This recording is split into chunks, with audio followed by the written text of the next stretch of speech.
You ever thought about why you don't regrow hair after you inhibit DHT? Here's a video for you.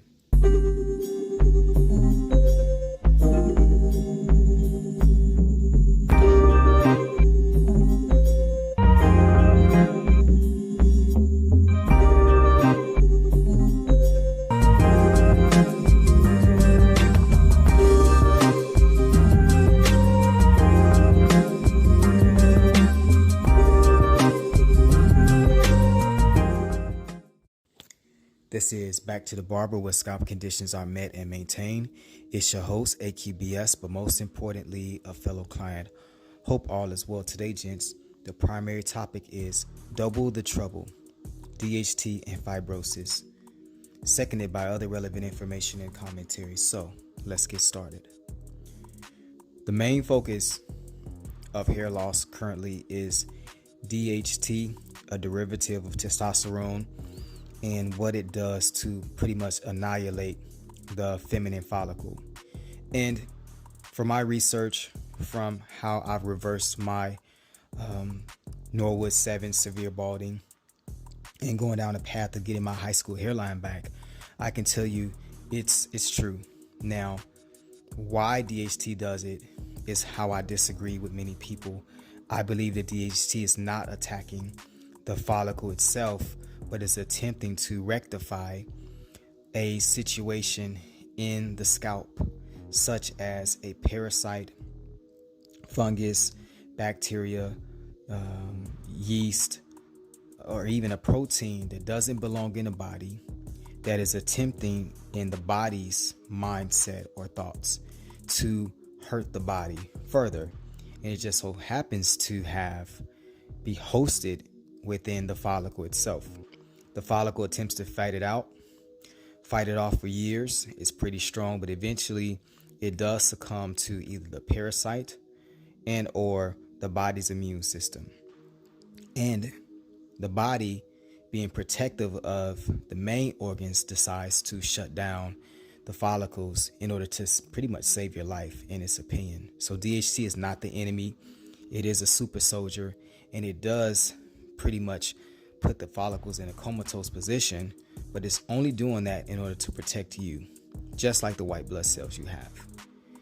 But I mean, if we can be honest, it is still trouble when it comes to hair loss, because you not only have to inhibit DHT, you have to make sure that it doesn't hit a threshold in your bloodstream or your body where your follicles go into the comatose position. So really, you want to really try to figure out why is the super soldier in the area anyway, pretty much. Now, another thing that happens to the scalp, unfortunately, is fibrosis. I have been trying to figure out the underlying causes of balding, and it's pretty apparent once you begin to try to restore your hair naturally. Once you begin to see your Norwood 7 turn to Norwood 6, turn to Norwood 5, and you begin seeing all these different changes on your scalp, when you start really paying attention, you're going to find that there are two main causes of this: the body's inability to restore hair or have hair begin to grow again even after DHT has been eliminated from the body. That is one of the main problems that millions of men have experienced, especially because that's one of the arguments. Hey, if it was all about DHT, then why don't you regrow hair afterwards? So here's the answer: fibrosis. What is fibrosis?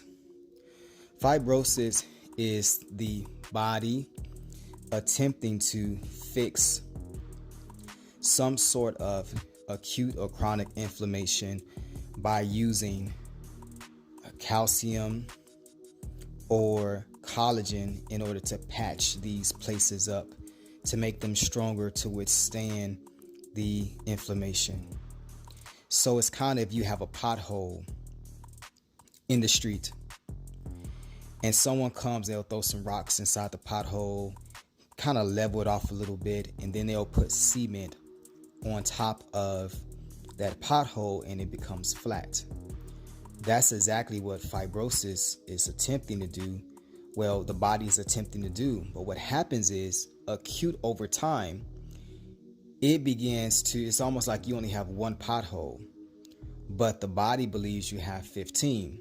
So it's going to keep on patching up holes that are either there that you don't know, and or you keep patching up the street when there's not even a pothole there.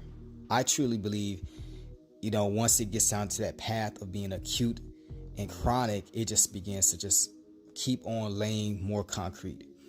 And what happens is your scalp that was once supple and is tensionless and it is thin from it doesn't feel rubbery, it's not hard, it's not dense, it's not rocky, it does not have calcium buildup, doesn't have this dense type of feeling to it like you would see bald scalps. It's an omega scalp. With the finger you touch it, it feels soft. It doesn't feel rubbery. It doesn't feel like something that doesn't belong on top of the scalp. It feels like you should be able to grow hair. And it almost should feel like the sides of your hair, just maybe a tad bit, let's say thinner. But overall, that is what fibrosis is. It is the body attempting to fix what DHT is also seeing. So while DHT is a super soldier attempting to kill the pathogen that's attacking the quote unquote follicle, the body is attempting to repair all of the problems that this protein or this parasite has supposedly done to the body that is causing the inflammation, that's causing the infection. So it keeps on building concrete. So it doesn't just build on top of your skin, because that would be easy to pretty much to remove. No, it takes a living soft tissue and it changes it to hard tissue in order to deal with the inflammation and infection. So it is double the trouble. If you deal with DHT, the androgen, and you inhibit it, well, you may want to deal with why DHT, the super soldier, is there. But then you also now have to deal with the fact that if DHT is in your scalp for a very long time, that the body begins to build pretty much a different scalp that's going to be able to deal with that inflammation, the same one that DHT is attempting to kill its host, right? So double the trouble. If you want to regrow hair back in an area, the forehead, the temples, the crown, that is pretty much dead bald, well, you have to deal with the new type of concrete that is laid down in order to protect you. How do you do that? The derma roll or derma stamp.